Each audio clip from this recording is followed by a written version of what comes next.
မင်္ဂလာပါ artistry ကကြိုဆိုပါရစေ artistry ကနေပကြီးနုပညာနဲ့ပတ်သက်တဲ့အကြောင်းအရာတွေပကြီးပညာရှင်တို့ပြုလုပ်တဲ့ပကြီးပြပွဲတွေလက်တွေ့ရေးဆွဲပြသမှုတွေနဲ့ပကြီးနုပညာရှင်တို့ရဲ့ပကြီးခီးလန့်တွေအစရှိတဲ့အကြောင်းအရာများစွာကိုတင်ဆက်ပေးနေတာမို့အမြဲကြည့်ရှုလို့ရအောင် channel လေးကို subscribe လုပ်ပေးကြပါဦးခင်ဗျာ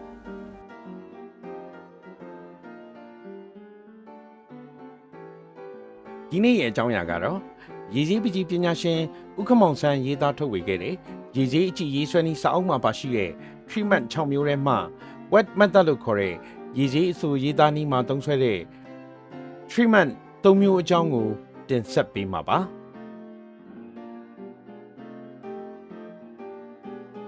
ဒီ treatment 6 မျိုးရေးတဲ့ဒီစနစ်ကိုစာအုပ်ထဲကနေကြည့်ဖတ်ရတဲ့အခါမှာကြည့်ရတဲ့ဒီကိုကစာအုပ်ထဲကနေစာအုပ်ဖတ်ပြီးနားလည်ရတဲ့စာလက်တွေ့အကယ်ဒီပေါ်မှာဗီဒီယိုခွေထဲမှာကျွန်တော်ရေးပြလိုက်တာလေဩ drawing ဆိုတာဒီလိုလုပ်တာပါလား blending ဆိုတာဒီလိုလုပ်တာပါလား Wipping Outဆိုတာဒီလိုလုပ်တာပါလားဆိုတဲ့ဒီသဘောတရားတွေသိရှိနားလည်တော့မှာဖြစ်ပါတယ်အဲ့တော့ကျွန်တော်ခုဒီသဘောတရား6ခုစလုံးကိုပဲကျွန်တော်ရေးဆွဲပြီးပြပါမယ်ဒီနမူနာလေးရေးဆွဲပြပါရေးပြမှာ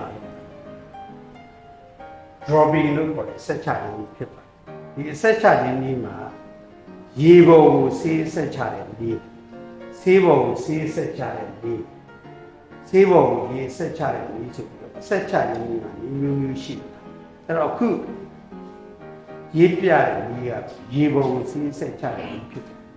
ရေပေါ်ကိုဆေးဆက်ချနိုင်ဖို့အတွက်ကိုလိုချင်တဲ့နေရာလေးကိုလိုချင်တဲ့ space လေးတစ်ခုရေရင်တုပ်ပါတယ်ရေတုပ်ပြီးပြီဆိုတော့အသင့်ဖြော်ထားတဲ့ဒီဆေးကိုဒီရေပေါ်မှာ drop လုပ်ပြီးဆက်ချလိုက်ခြင်းဖြစ်ပါတယ်ဒီလိုဆက်ချလိုက်ခြင်းအဖြစ်အောက်ကရေရှိနေတဲ့အတွက်အပေါ်ကချလိုက်တဲ့ရေအဆက်တွေဆေးအဆက်တွေဟာရေထဲမှာအောက်ကလည်းရေရှိတယ်အပေါ်ကဖြော်ထားတဲ့ဆေးအနေနဲ့လည်းရေနဲ့ဖြော်ထားတာဖြစ်တဲ့အတွက်ဒီထဲမှာတခါတည်းပျော်ဝင်ပြီးပြန့်နှံ့သွားတဲ့ effect တွေကိုရပါတယ်ဒီ effect က soft effect လို့ခေါ်တဲ့ပျော့တဲ့ effect တွေကိုရခြင်းဖြစ်ပါတယ်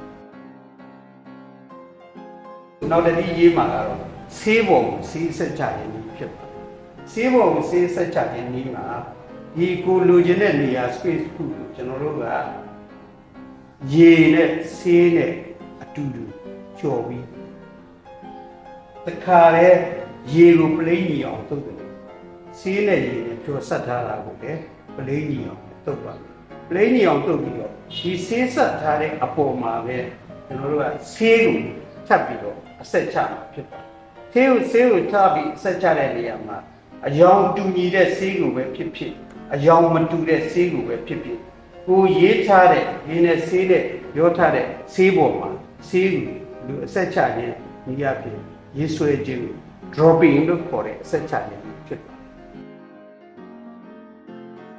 နောက်တစ်ခုကဆေးပေါ်မှာရေးဆက်ချခြင်းဖြစ်ပါတယ်အဲ့ဒီနည်းကတော့ဆေးပေါ်မှာရေဆက်ချခြင်းနည်းကိုပြောကြည့်ရင်ဆေးနဲ့ရေနဲ့ရေးထားတဲ့စက္ကူပေါ်မှာဆေးနဲ့ရေနဲ့ရေးထားတဲ့အပေါ်မှာဆေးရေကိုပြန်ပြီးကန်ထုတ်သွားစေတဲ့ရေကိုအဆက်ချပြမှာဖြစ်ပါတယ်အဲ့တော့ဒီနည်းက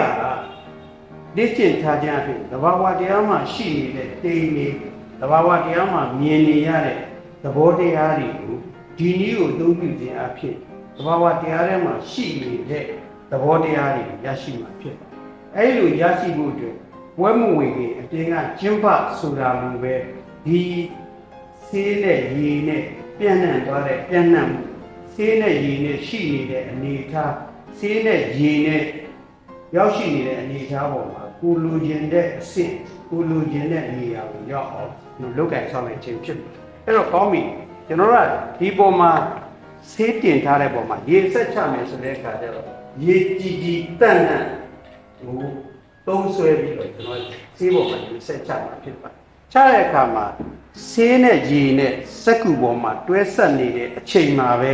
ဒီဆေးရဓာတ်ဖြစ်တယ်လို့ခေါ်ပါတယ်။ခတ်ထိုင်းတိုင်းဖြစ်နေတဲ့အချိန်မှာဒီရေနဲ့ဆေးနဲ့ကိုလို့ရေဆက်ချလိုက်မှဒီပေါ်မှာပြန့်နှံ့သွားတဲ့ရေရဲ့အကွက်တွေရေရဲ့သဘောတရားတွေရရှိမှာဖြစ်ပါတယ်အဲ့တော့ကျွန်တော်တို့ကရေပေါ်မှာ ဆေးဆက်ချတယ်ဆေးပေါ်မှာဆေးဆက်ချတယ်ဆေးပေါ်မှာရေဆက်ချတယ်ဒီလိုဆက်ချလိုက်ခြင်းအပြင် dropping လို့ခေါ်တဲ့ရင်းနှီးစနစ်တစ်ခုသိရှိနားလည်သွားပြီဖြစ်ပါတယ်နောက်တစ်ခုရေးပြမှာကတော့ blending တစ်ခုပဲဖြစ်ပါတယ်အဲ့ဒီ blending ဆိုတာကတော့တွဲဆက်ခြင်းနည်းဖြစ်ပါတယ်အဲ့ဒါတော့ဘယ်လိုတွဲဆက်မလဲဆေးကိုဆေးနဲ့တွဲမယ်ရေကိုရေနဲ့တွဲမယ်ဘယ်လိုတွဲဆက်တဲ့ဒီစနစ်တစ်ခုဖြစ်ပါတယ်ဆေးကိုဆေးနဲ့တွဲမယ်ဆိုတဲ့နေရာမှာကျွန်တော်တို့ကဆေးအရောင်ဥပမာဆိုပါစို့ဒီအပြာရောင်အပြာရောင်ကျွန်တော်ရေးလိုက်အပြာရောင်ရေးလိုက်တဲ့အခါမှာဒီဆေးအပြာရောင်ဟာကောင်းကင်နေမှာသဘာဝတရားမှာတစ်ခါတလေအပြာရောင်ကနေပြီးတဖြည်းဖြည်းနေဝင်သွားတဲ့အချိန်တွေမှာပဲဖြစ်ဖြစ်အောက်ပိုင်းမှာလင်းလာတဲ့သဘောတရားတွေရှိတယ်အဲ့ဒီလိုလင်းလာတဲ့သဘောတရားတွေရရှိဖို့ဒီရေးထားတဲ့ဆေးပေါ်နောက်ထပ်ဆေးရောင်တစ်ခုနဲ့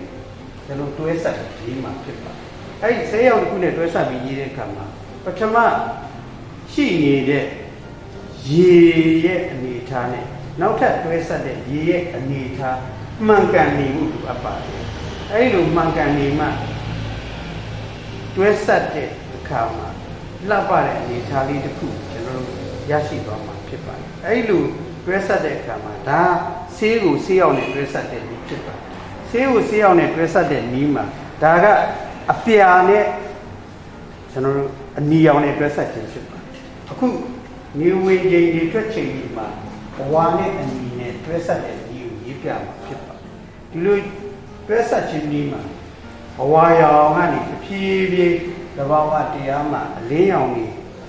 ပြောင်းလဲသွားတဲ့သဘောတရားကိုရကြည့်ရင်ဒီဆေးရောင်အဝါရောင်ကိုလေအနီရောင်လေးနဲ့တဖြည်းဖြည်းရောဆက်ရေးဆွဲသွားရမှာဖြစ်ပါတယ်အဲလိုရေးဆွဲသွားခြင်းအပြင်ရှိနေတဲ့သဘာဝတရားရဲ့အယောင်တွေတစ်ခုနဲ့တစ်ခုဘာဖြစ်လဲတွဲဆက်ပြီးတော့ညီပြီးဒီလို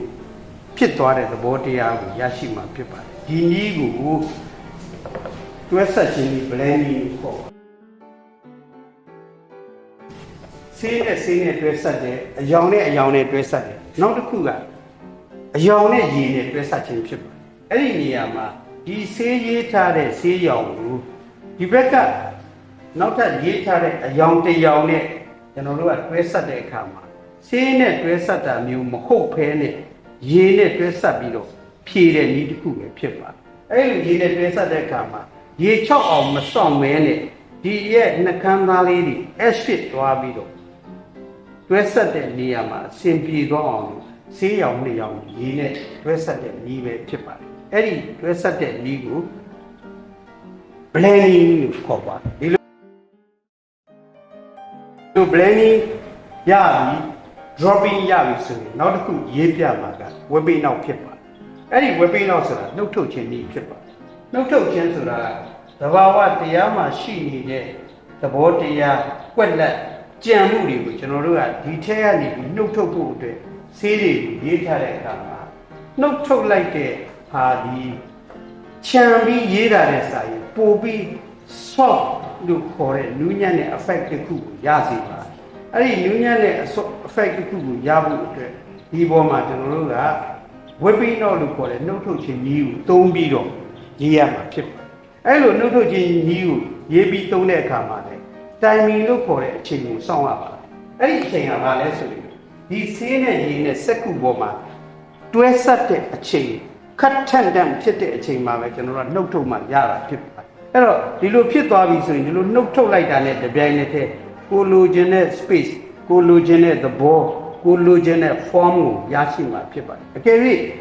ရေများပြီး that မဖြစ်ခင်မှာကျွန်တော်တို့က Wipping Out သွားနှုတ်ထုတ်လိုက်တယ်ဆိုရင်သူဟာပြန်တွဲဆက်ပြီးတော့ဒီကိုလိုချင်တဲ့ form ပုံသဏ္ဍာန်ဟာပျက်စီးသွားတတ်ပါတယ်သူသဖြင့်ရေများတဲ့အပိုင်းမှာဒီလိုနှုတ်ထုတ်ထားတယ်ဆိုရင်ရေတွေများရင်အဲ့နှုတ်ထုတ်ထားမှုကပြန်ပြီးပြေသွားမှာဖြစ်ပါတယ်အဲ့ဒီအတွက်ကျွန်တော်တို့ကနှုတ်ထုတ်ခြင်းနည်းကိုသုံးတဲ့အခါမှာရေးထားတဲ့ရေနဲ့ရေးထားတဲ့ဆေးနဲ့ရဲ့တွဲဆက်နေမှုအချိန်ကာလရဲ့ဓာတ်ဖြစ်ချိန်ကိုရေးရမယ်ပကြီးဆရာကသိရှိနေဖို့လိုအပ်ပါတယ်အဲ့တော့ကောင်းပြီကျွန်တော်တို့ရေးပြခဲ့တဲ့နည်းတွေထဲမှာနည်းသုံးနည်းရှိပါတယ်အဲ့ဒီနည်းသုံးနည်းဒီပထမနည်းဒီ drop လုပ်တဲ့နည်းဒုတိယနည်းဒီ blend လုပ်တဲ့နည်းတတိယနည်းဒီ Wipping Out လုပ်တဲ့နည်း အဆူရေးနည်းကိုရေးပြီးဆိုလို့ရှိရင်အဲ့ဒီနီးသုံးနည်းနဲ့ကျွန်တော်တို့ကအဆူရေးနိုင်တဲ့ပကြီးကားတစ်ချက်ရအောင်အဲ့လိုရဖို့အတွက်ဒီရေးနည်းသုံးနည်းကိုကျွမ်းကျင်လာလို့ဆိုရင်အဆူရေးစေးအဆူရေးတဲ့ကားလေးတစ်ကားကိုရေးလို့ရပြီလို့ကျွန်တော်ပြောချင်ပါတယ်အဲ့တော့ကောင်းပြီဒီရေးစေးအဆူရေးနီးသုံးနည်းနဲ့ပဲကျွန်တော်ကားလေးတစ်ကားကိုဖန်တီးပြပါမယ် artistry ကနေအနုပညာနဲ့ပတ်သက်တဲ့အကြောင်းအရာများစွာကိုအပတ်စဉ်တင်ဆက်ပေးနေတာမို့ channel ကဗီဒီယိုလေးတွေကို share လုပ်ပေးပြီး artistry channel လေးကို subscribe လုပ်ပေးကြပါအောင်ခင်ဗျာကျေးဇူးတင်ပါတယ်ခင်ဗျာ